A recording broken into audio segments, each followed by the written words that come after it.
Hello po mga kasari, magandang araw po at welcome po sa aking channel, Merelody Vlog. So for today's video, gusto ko lang ibahagi kung paano nga ba makapag-ipon kahit maliit lang ang ating tindahan kasi nga may nagtanong sa akin. So may vlog na rin ako about dito guys, pero dahil may bago tayong mga subscriber, kaya ito ibabahagi ko ulit kung paano ang diskarte ko para makaipon pa rin kahit maliit lang ang ating binta o maliit ang ating tindahan. So ito nga ang katanungan ni ma'am, babasahin ko lang. Sabi nga niya dito, tanong ko lang po sis, ilang taon mo inipo nang nabili mo yan kasi nakaka-inspired po. Any tips po? Salamat po sa inyong katanungan ma'am, dahil dyan ay nakaisip ako ng next vlog ko. So ayan, habang busy ako dito sa pag-check ng aking mga paninda na dumating, ay gusto ko lang ibahagi din kung ano ang diskarte ko para makaipon. So umpisa na natin, kaya kung bago ka pa lang sa aking channel, don't forget to like, subscribe. At bago ang lahat, gusto ko lang magpasalamat sa lahat ng mga nag-comment sa mga video ko at sa lahat ng mga nanonood at sa lahat ng mga nag-subscribe. Kaya thank you po sa inyong lahat. God bless us all. So, umpisa na natin guys. Paano nga ba ang ginawa kong diskarte para makaipon pa rin kahit nag-umpisa lang tayo sa maliit na puhunan? So, ang katanungan nga ni ma'am kung ilang taon ko daw inipon bago ko nabili ang bahay. So, ayan. Kaya sasagutin ko sa videong ito. Kaya panoorin nyo lang guys hanggang dulo para magkaroon din kayo ng konting idea at para ma-inspire din kayo sa ginagawa ko pag-iipon. So, yan nga guys, dahil alam naman natin, alam ng mga nanonood sa akin, na nakasubaybay, na nag-umpisa lang ako sa maliit na puhunan, kaya todo sikap talaga, sakripisyo, talagang ibubuhos mo lahat ng effort mo, ng husay mo, basta guys, kasi sarili mong negosyo, talagang tiwala sa sarili at pray lang talaga kasi guys, walang ibang tutulong sa iyo o lalapit kundi ang sarili mo dahil ginusto mo yan, dahil gusto mo magkaroon ng sariling negosyo, dahil may pangarap ka, so talagang panindigan mo. Basta positive ka lang lagi na kaya ko to, gagawin ko to, malalago din to, o diba? Dapat ganun lagi. So, ayan na nga guys, dahil nga nag-umpisa lang ako sa maliit na puhunan. So, ang mga paninda ko noon ay kakaunti lang. So, kung ano yung mga hinahanap ni customer, so yun lang muna ang binibili ko. Hindi muna ako nagbili-bili na kung ano-ano, yung mga hindi hinahanap. So, nag-focus muna ako noon sa fast-moving items. So, yun ang ginagawa ko para mapalago-lago ko kaagad ng paunti-unti yung aking tindahan. So, habang lumago na guys ng paunti-unti, dumadami na, nakakabili na ako ng tig kalahating dosina, o diba? Samantala dati ay 3 piraso lang bawat mabibili ko kasi budget lang talaga. So, ayun, dahil napalago ko na, so talagang mahigpit din ako sa aking mga paninda guys, kahit nga kami ay hindi basta-basta kumukuha, nililista ko talaga kasi nga naglaan lang ako ng konting kapital para mapalago ko yan, para malaman ko kung mapapalago ko, kaya talagang maingat din ako sa aking mga paninda. So, ito na nga guys, dahil nga unti-unti ko nang napapalago yung aking mga paninda, dumadami na sila. Ayan, nag-start na ako mag-ipon para sa sarili ko. After 1 year yata yun guys, kaya ayun, nakapag-ipon-ipon na ako.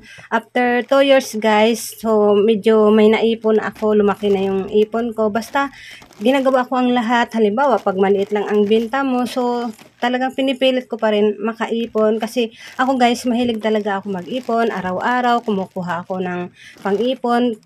Iba-ibang ipon guys, tulad ng sa kuryente, nagkumukuha ako ng halimbawa 50 para pagdating ng bills, hindi naman ako biglang kuha, hindi masakit sa bulsa. Kaya araw-araw talaga ako nagtatabi sa mga bayarin, sa renta, sa mga tubig, yung ganun guys ang ginagawa ko, at saka sa sahod ko, sinasahuran ko ang sarili ko para kahit paano ay mayroon akong maipon. After 2 years guys, nakapag-ipon na ako, so may naipon na tayo, so may magandang opportunity na dumating, so ininvest ko yung ipon ko para kahit paano ay hindi siya natutulog, o diba guys, ganun ang ginawa ko.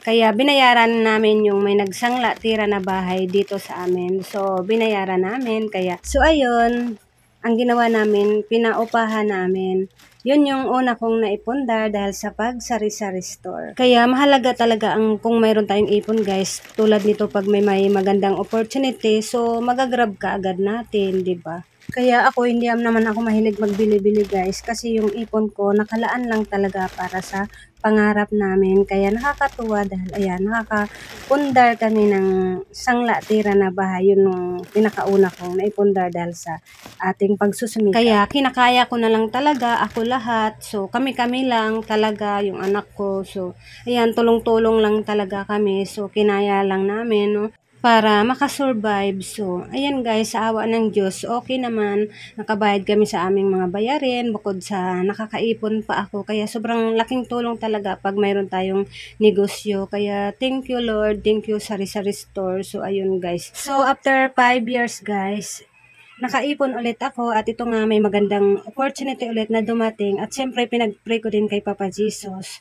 So ayan, dumating nga at ito nga may naipon tayo. So nabili ko ulit itong bahay. So pangalawang naipundar ko itong bahay guys dahil sa ating pag-sari-sari store. O diba, basta ingatan lang natin at alagaan natin mabuti ang ating munting negosyo. So di natin akalain talagang ibibigay niya yung mga pinapangarap natin. Basta kasi alam naman ng Diyos kung paano tayo nagsumikap. Talagang yan binibigay sa atin at siyempre talagang lagi tayong mag-pray. Kaya thank you Lord talaga. At ayan nga guys, kasi ako pag ipon ay hindi ko talaga binabawasan, hindi ko ginagastos, talagang nakatabi lang siya, kaya nadagdag lang siya ng nadagdag kasi talagang may disiplina sa sarili, kailangan masinop, no? Kailangan mapagkatiwalaan ka pagdating sa pera, yung hindi ka maaakit na magbibili-bili kung ano-ano. Kung kami naman ay may bibilin ako, yun ay panibagong ipon ko, talagang pinagsumikapan ko. Pero yung sa sahod ko ay hindi ko talaga yun pwedeng gastusin kasi nakalaan lang yun para sa pangarap. So, kaya yun, nabili ko yung bahay guys, naipon ko yun 5 years. So, ayan. Kaya, thank you Lord talaga. At, syempre, yung mga extra income kami din, yung tulad ng unang bahay namin